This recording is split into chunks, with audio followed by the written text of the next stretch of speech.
ಈ ಬಾರಿಯ ಚುನಾವಣೆ ಒಂದು ರೀತಿ ಆ, ಆಮ್ ಆದ್ಮಿ ಪಾರ್ಟಿಗೆ ಅರವಿಂದ್ ಕೇಜ್ರಿವಾಲ್ ಅವರಿಗೆ ಒಂದು ರೀತಿ ಸವಾಲಾಗಿತ್ತು. ಡೂ ಆರ್ ಡೈ ಅನ್ನುವಂತಹ ರೀತಿಯಲ್ಲಿ ಅವರು ಈ ಬಾರಿಯ ಚುನಾವಣೆಯನ್ನು ನೋಡಿದ್ದಾರೆ. ಮೂರೂ ಪಕ್ಷಗಳ ನಡುವೆ ತ್ರಿಕೋನ ಸ್ಪರ್ಧೆ, ಸಾಕಷ್ಟು ವಿಚಾರಗಳು, ವಿವಾದಗಳು ಈ ಬಾರಿಯ ಚುನಾವಣೆಯಲ್ಲಿ ಮುಂಚೂಣಿಗೆ ಬಂದವು. ಅದರ ಒಂದು ಕ್ವಿಕ್ ರೌಂಡ್ ಅಪ್ ಅನ್ನು ಕೂಡ ನೋಡ್ಕೊಂಬರೋಣ. ಮೊದಲನೇದಾಗಿ ಆಮ್ ಆದ್ಮಿ ಭ್ರಷ್ಟಾಚಾರ ಆರೋಪಗಳೇ ಬಿಜೆಪಿಗೆ ಅಸ್ತ್ರವಾಗಿತ್ತು. ಒಂದು ಆ್ಯಂಟಿ ಇನ್ಕಂಬೆನ್ಸಿ ಅಂದರೆ ಆಡಳಿತ ವಿರೋಧ ಅಲೆ, ಅದರ ಜೊತೆಗೆ ಮದ್ಯ ಹಗರಣದ ನೀತಿ, ಈ ರೀತಿಯ ಹಲವು ಭ್ರಷ್ಟಾಚಾರದ ಆರೋಪಗಳು, ಅದರಲ್ಲಿ ಮನೀಶ್ ಸಿಸೋಡಿಯಾ ಆಗಿರಬಹುದು, ಅರವಿಂದ್ ಕೇಜ್ರಿವಾಲ್ ಆಗಿರಬಹುದು, ಜೈಲಿಗೆ ಹೋದಂತಹದ್ದು ಸಾಕಷ್ಟು ದೊಡ್ಡ ಮಟ್ಟದ ಸದ್ದಾಗಿದೆ. ಸೊ ಆ ಎಲ್ಲ ಬೆಳವಣಿಗೆಗಳ ನಂತರ ನಡೆದಿರುವಂತಹ ಚುನಾವಣೆ ಆಗಿರೋದ್ರಿಂದ ಕುತೂಹಲವಂತೂ ನಿರ್ಮಾಣವಾಗ್ತಾ ಇದೆ. ಅಕ್ರಮ ಹೊಸ ಮದ್ಯ ನೀತಿ ಪ್ರಕರಣದಲ್ಲಿ ಜೈಲು ಸೇರಿದ್ರು ಆಮ್ ಆದ್ಮಿಯ ಪ್ರಮುಖ ನಾಯಕರು. ಅದು ಅರವಿಂದ್ ಕೇಜ್ರಿವಾಲ್ ಆಗಿರಬಹುದು, ಮನೀಶ್ ಸಿಸೋಡಿಯಾ ಆಗಿರಬಹುದು, ಹಲವರು ಜೈಲಿಗೆ ಹೋಗಿ ಬೇಲ್ ಮೇಲೆ ಹೊರಗೆ ಬಂದಿದ್ದಾರೆ.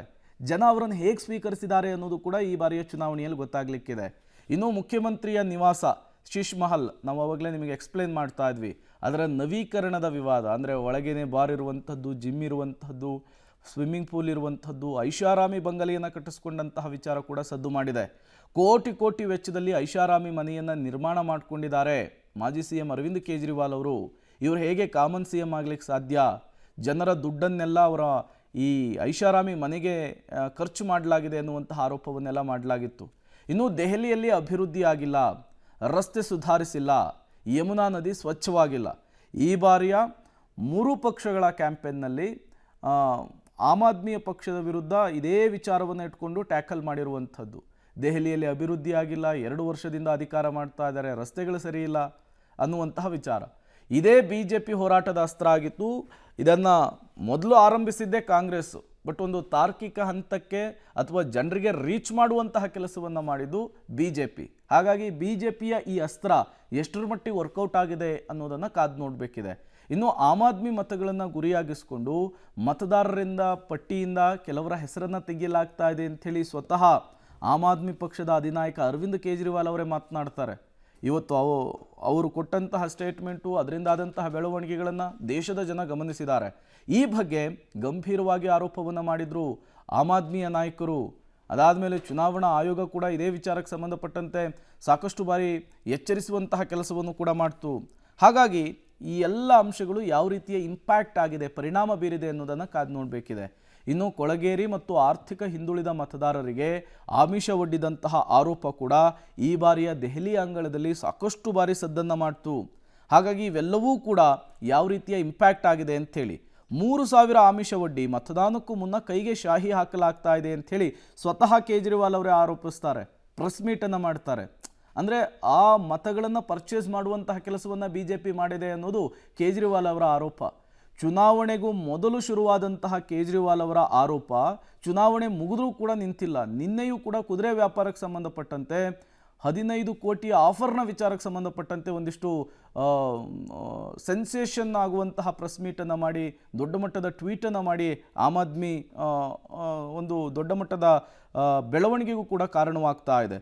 ಇನ್ನು ಯಮುನಾ ನದಿ ನೀರಿಗೆ ಹರಿಯಾಣ ಸರ್ಕಾರ ವಿಷವನ್ನು ಬೆರೆಸಿದೆ ಅನ್ನುವಂತಹ ವಿಚಾರವನ್ನು ಪ್ರಸ್ತಾಪಿಸಿದ್ದೆ ಅರವಿಂದ್ ಕೇಜ್ರಿವಾಲ್ ಅವರು. ಯಾವಾಗ ಯಮುನಾ ನದಿ ಕ್ಲೀನ್ ಆಗಿಲ್ಲ, ಕುಡಿಯೋದಕ್ಕೆ ಯೋಗ್ಯವಲ್ಲ ಅಂಥೇಳಿ ಬಿ ಜೆ ಪಿ ಮುಂಚೂಣಿಗೆ ಬಂತು, ಅದನ್ನು ಡೈವರ್ಟ್ ಮಾಡುವಂತಹ ಕೆಲಸವನ್ನು ಈ ಮೂಲಕ ಅರವಿಂದ್ ಕೇಜ್ರಿವಾಲ್ ಅವರು ಮಾಡಿದ್ರು.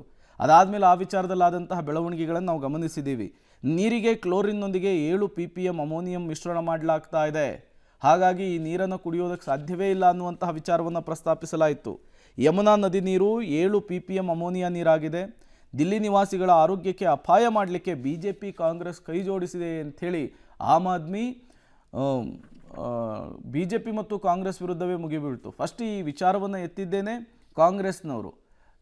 ಕಳೆದ ವಾರ 2020ರಲ್ಲಿ ಅರವಿಂದ್ ಕೇಜ್ರಿವಾಲ್ ಅವರ ಮೊದಲ ಮ್ಯಾನಿಫೆಸ್ಟೋದಲ್ಲಿದ್ದಂತಹ ಅಂಶವೇ ಇದು, ನಾವು ಸರಿ ಮಾಡಿಬಿಡ್ತೀವಿ ಯಮುನಾ ನದಿಯನ್ನು ಅಂಥೇಳಿ. ಬಟ್ ಅದಾಗಿಲ್ಲ. ಅದನ್ನು ಪ್ರಶ್ನೆ ಮಾಡಿದ್ದಕ್ಕೆ ಈ ರೀತಿಯ ಟ್ಯಾಕಲನ್ನು ಅರವಿಂದ್ ಕೇಜ್ರಿವಾಲ್ ಅವರು ಮಾಡಿದರು. ಇನ್ನು ಇ.ಸಿ ಕಟುಟೀಕೆಗೆ ಗುರಿಯಾಗಿದ್ದ ಅರವಿಂದ್ ಕೇಜ್ರಿವಾಲ್, ಅಂದರೆ ಎಲೆಕ್ಷನ್ ಕಮಿಷನ್ ಕಟುಟೀಕೆಗೂ ಕೂಡ ಅರವಿಂದ್ ಕೇಜ್ರಿವಾಲ್ ಗುರಿಯಾಗಿದ್ದರು. ಇಂಡಿಯಾ ಒಕ್ಕೂಟದಲ್ಲಿ ಬಿರುಕು ಮೂಡಿತ್ತು, ಕಾಂಗ್ರೆಸ್ಗೆ ಭಾರಿ ಹಿನ್ನಡೆಯಾಗಿತ್ತು. ಈ ಬಾರಿ ಮೈತ್ರಿ ಇರಲಿಲ್ಲ. ಮೊನ್ನೆ ನಡೆದಂತಹ MP ಎಲೆಕ್ಷನ್ನಲ್ಲಿ ಆಮ್ ಆದ್ಮಿ ಮತ್ತು ಕಾಂಗ್ರೆಸ್ ಒಟ್ಟೊಟ್ಟಿಗೆ ಹೋಗಿತ್ತು, ಬಟ್ ಅಲ್ಲಿ B J P clean sweep ಮಾಡ್ತು, 7ಕ್ಕೆ 7 ಕ್ಷೇತ್ರವನ್ನು ಕೂಡ ಗೆದ್ದಿತ್ತು. ಕಾಂಗ್ರೆಸ್ ಕೈಬಿಟ್ಟು ಆಪ್ ಬೆಂಬಲಿಸಿದ ಇಂಡಿಯಾ ಒಕ್ಕೂಟದ ಇತರ ಪಕ್ಷಗಳು ಅದು ಯಾವ ರೀತಿ ಇಂಪ್ಯಾಕ್ಟ್ ಆಗಿದೆ ಅನ್ನೋದನ್ನು ಕಾದು ನೋಡಬೇಕಿದೆ. ಮಹಾಕುಂಭ ಮೇಳದಲ್ಲಿ ಶಾ ಪವಿತ್ರ ಸ್ಥಾನದ ಬಗ್ಗೆ ಖರ್ಗೆ ವಿವಾದಾತ್ಮಕ ಸ್ಟೇಟ್ಮೆಂಟನ್ನು ಕೊಟ್ಟಿದ್ದರು. ಅದು ಯಾವ ರೀತಿಯ ಫಲವನ್ನು ಕೊಟ್ಟಿದೆ ಇಲ್ಲಿ ಅಂಥೇಳಿ, ಅಂದರೆ ಮುಸ್ಲಿಂ ಓಟುಗಳು ಕನ್ಸಾಲಿಡೇಟ್ ಆಗಿದೆಯಾ ಅಥವಾ BJPಯ ಓಟುಗಳು ಕಾಂಗ್ರೆಸ್ಗೆ ಹೋಗೋದು ಡಿವೈಡ್ ಆಗಿದೆಯಾ ಅನ್ನೋದನ್ನು ಕಾದು ನೋಡಬೇಕಿದೆ. ಇನ್ನು ರಾಷ್ಟ್ರಪತಿಗಳಿಗೆ ಸೋನಿಯಾ ಗಾಂಧಿ ಪೂರ್ ಲೇಡಿ ಅಂತ ಹೇಳಿಕೆ ಕೊಟ್ಟಂತಹ ವಿವಾದ ಕೂಡ ಇಲ್ಲಿ ಸದ್ದನ್ನು ಮಾಡಿತ್ತು. ಪ್ರಚಾರದಲ್ಲಿ ಆ ವಿಚಾರವನ್ನು ಕೂಡ ರಾಜಕೀಯ ನಾಯಕರುಗಳು ಪ್ರಸ್ತಾಪಿಸಿದರು. ಹಾಗಾಗಿ ಈ ಎಲ್ಲ ಅಂಶಗಳು ಕೂಡ ಈ ಬಾರಿಯ ಚುನಾವಣೆಯಲ್ಲಿ ನಡೆದಿರುವಂಥದ್ದು. ಇದು ಯಾವ ರೀತಿಯ ಪರಿಣಾಮ ಬೀರಿದೆ, ಇದು ಯಾವ ರೀತಿಯ ಇಂಪ್ಯಾಕ್ಟ್ ಆಗಿದೆ ಅನ್ನೋದನ್ನು ಕಾದು ನೋಡಬೇಕಿದೆ. ಮಧ್ಯಾಹ್ನದ ಅಷ್ಟೊತ್ತಿಗೆ ಒಂದು ಕ್ಲಿಯರ್ ಪಿಕ್ಚರ್ ಅಂತೂ ಸಿಗುತ್ತೆ.